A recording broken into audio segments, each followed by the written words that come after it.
तो चलिए जंगल की एक कहानी के जरिए समझते हैं कि कोई तानाशाह आखिर सत्ता में आता कैसे है और फिर उसका पतन कैसे होता है। अक्सर किसी भी बड़े राजनीतिक बदलाव की जड़ में कोई बहुत बड़ी योजना नहीं होती, बल्कि होती है एक बहुत ही पर्सनल, एक बहुत ही व्यक्तिगत वजह। और यहाँ वो वजह थी अपमान, और उस अपमान से पैदा हुई बदले की आग।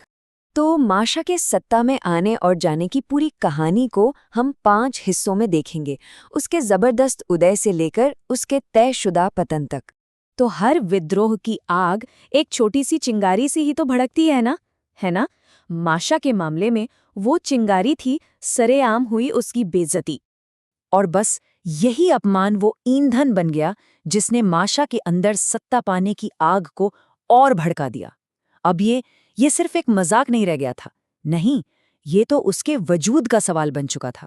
तो आइए अब देखते हैं कि कैसे एक पर्सनल बेइज्जती सत्ता पर कब्जा करने की एक पूरी सोची समझी साजिश में बदल जाती है।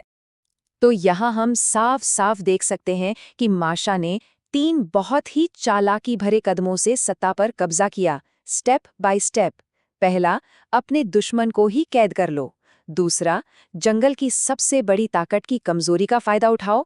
और तीसरा, बस अपनी जीत का ऐलान कर दो। और यही थी उसकी पूरी रणनीति का निचोड़, एक ऐसा जबरदस्त भ्रम पैदा करना जो जंगल के बाकी जानवरों के डर और उनकी नासमझी पर टिका हो।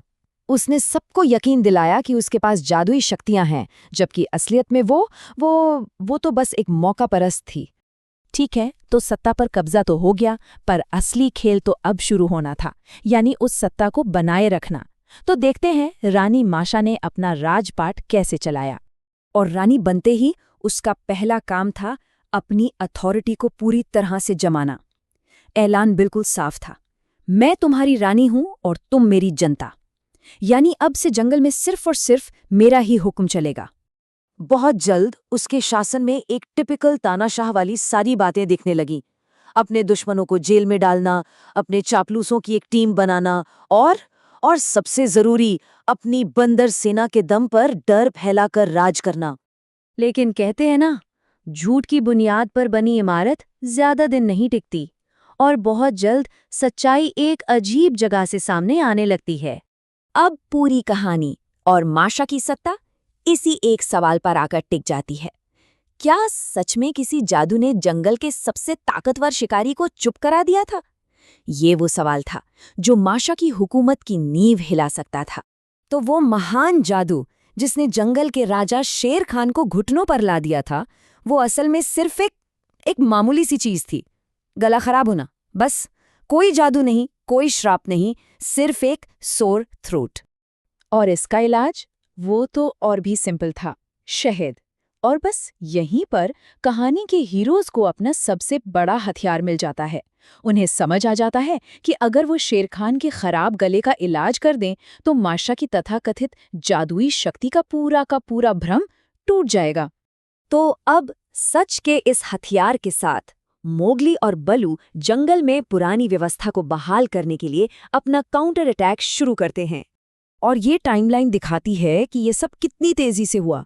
पहले मोगली भागा, फिर शहद शेर खान तक पहुंचाया गया, और फिर शेर खान की जोरदार दहाड़ ने माशा के झूठ का पर्दाफाश कर दिया। और जैसे ही ये हुआ, डर पर टिका उसका पूरा शासन ताश के पत्तों की तरह बिखर गया। उसकी सेना उसे छोड़कर भाग गई। तो मतलब साफ है, माशा की ताकत उस पल ही खत्म हो गई जब उसके नाटक का पर्दाफाश हुआ। असल में उसकी पावर कभी असली थी ही नहीं, ये तो बस एक भ्रम था, एक झूठ था जिस पर सबने यकीन कर लिया था। और जैसे ही शेर खान की दहाड़ वापस आई, ये भ्रम हवा हो गया। तो आखिर में ये कहानी हमें एक बहुत ही गहरे सवाल के साथ छोड़ जाती है कि ताकत का कितना हिस्सा सिर्फ एक कन्विंसिंग परफॉर्मेंस होता है, एक ऐसा नाटक जिस पर जब तक लोग यकीन करते रहते हैं तब तक वो सच लगता रहता है।